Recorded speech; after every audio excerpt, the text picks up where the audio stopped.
अपनो अलगे दुनिया में श्रवण भैया ओझरेलो छे अपनो अलगे दुनिया में माय के राखे भागलपुर कनिए के पूर्णिया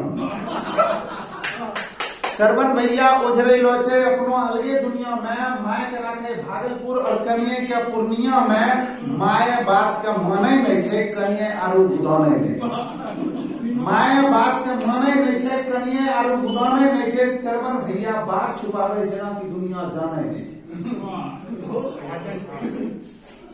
माय बात के माने नहीं छे कनिए आरु बुदाने नहीं छे श्रवण भैया बात छुपावे जेना की दुनिया जाने नहीं छे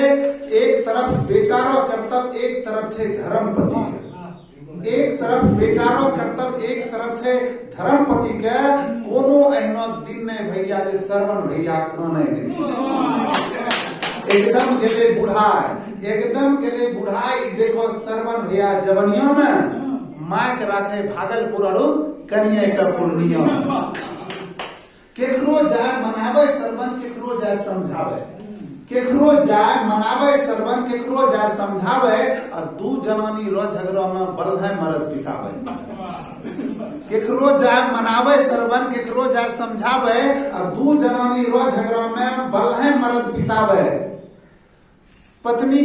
पत्नी ने माने बात केकरो माय के अलगे सेखी पत्नी ने माने बात केकरो माय के अलगे सेखी आ दोनों मिली के श्रवण भैया के अलगे नाच नचावे दोनों के अलगे श्रवण भैया के अलगे नाच नचावे एकदम गेले बुढ़ाई देखो श्रवण भैया जवनिया में माय के राखे भागलपुर और कनिए के पूर्णिया में बहुत बहुत धन्यवाद। आजकल स्त्री नारी